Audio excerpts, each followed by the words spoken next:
to Perception Media. I'm your hostess, the Cinegeek, and today I'm going to be doing a quick recap of the Scream films because today is their anniversary. Yeah, that's right. They came out in December. Cool. So, Scream, 1996. We're introduced to our main characters, Casey, Becker, and Steve, or they're dead. Okay. That's a weird 12 minutes. Wasted.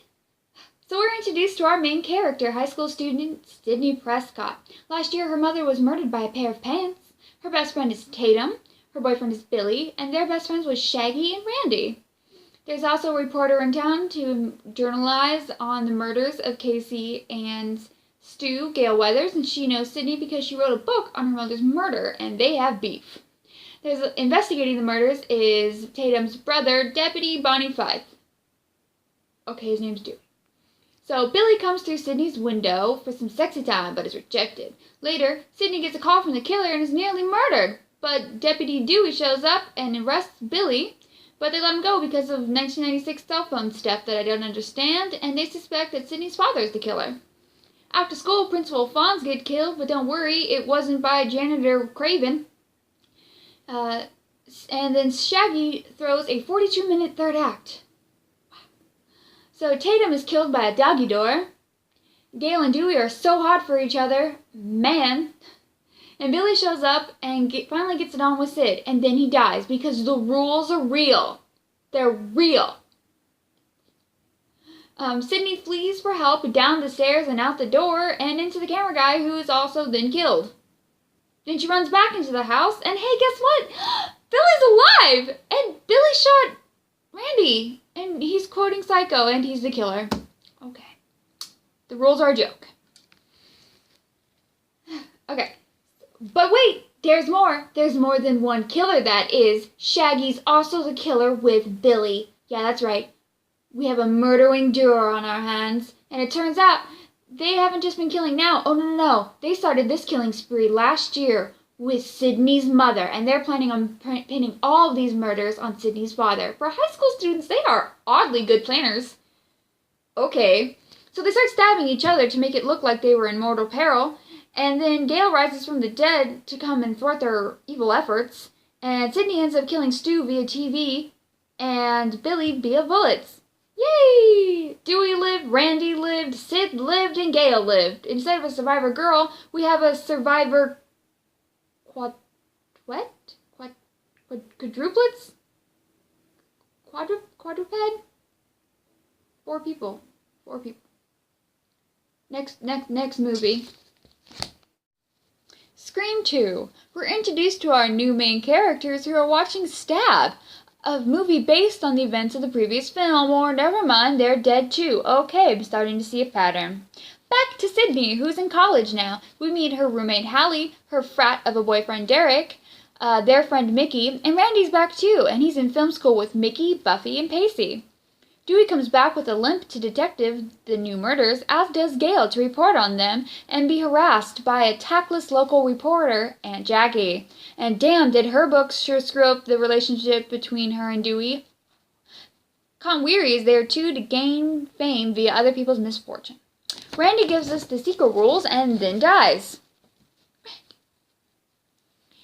At a party, Derek is stabbed, but is fine, and then Buffy gets killed. I think the girl from Urban Legends did it. Just saying. In the finale, we learned Mickey is the killer after he kills Derek.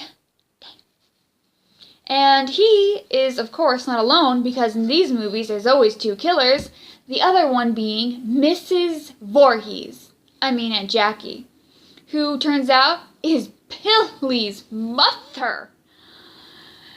And she ends up killing Mickey, and then Cotton, Weary, and Sid collectively kill Aunt Jackie. Dewey, Gail, Cotton, and Sid live, because we always have to have 4 survivors in these movies.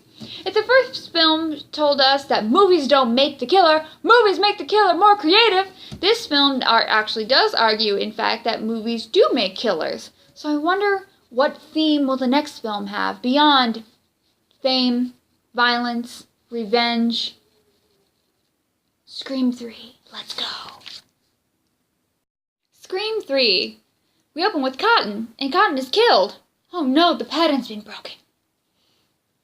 So Scream 3 takes place on the lot of Stab 3, where each character in this movie has a counterpart from the first movie.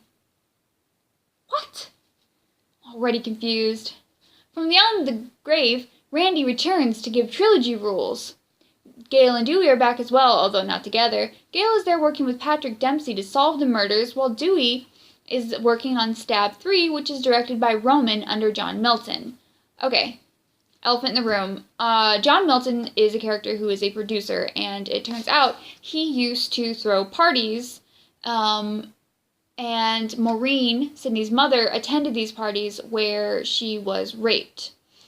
And yes, these films are Miramax films, meaning they were produced by Harvey and Bob Weinstein, although from what I've seen, I think Bob Weinstein worked on these more than Harvey, but given the light of what we have learned about Harvey Weinstein, this is in incredibly bad taste, and I think it was important to mention that. And now to return to our show. Gale and Gale 2.0 find out this information about Maureen Prescott, Sydney's mother, from Princess Leia. Some more actors get killed, and it turns out in this film there's only one killer, and there's a plot twist, and in fact, that there is no plot twist. What a plot twist! The killer, as it turns out, is Sydney's long-lost brother, Roman. And it takes a man to use a nice pick. Ha! So Sydney kills Roman. And in the first movie's argument is, movies don't make killers, movies make killers more creative. The second film's argument is movies do make killers. This one reverses those totally, and it says, killers make movies. Well then, okay, I guess we'll move on to the fourth film. So Scream 4 takes place 10 years later, and we get a remake inside of a sequel. And an opening inside of an opening inside of an opening. Okay with the Matryoshkas already. So Sid 2.0 is dating Billy 2.0, and I've seen this movie now 3 times. 4 times. 3 times. I'm so confused. 4 times. How do you... Okay. So now Stu 2.0 and Randy 2.0 have a vlog because it's a more up-to-date version of the original. And Dewey 2.0 is a creepy lady cop, but she's not the killer. So in this requel, Sid 2.0 turns out to be the killer with Stu 2.0, and she kills Stu 2.0 as well as her boyfriend, and then the real Sid kills Sid 2.0 because you can't with the original. Sid lives, Dewey lives, Gale lives. Done. We're done. Scream out. Thank you so much for watching. I hope you found that funny. If anybody wants like a strategy on how film release dates are decided, let me know. I'd be happy to talk about it because this film really affected particularly horror movies and when they get their release dates. We definitely need a Moon Knight movie, and have a great day.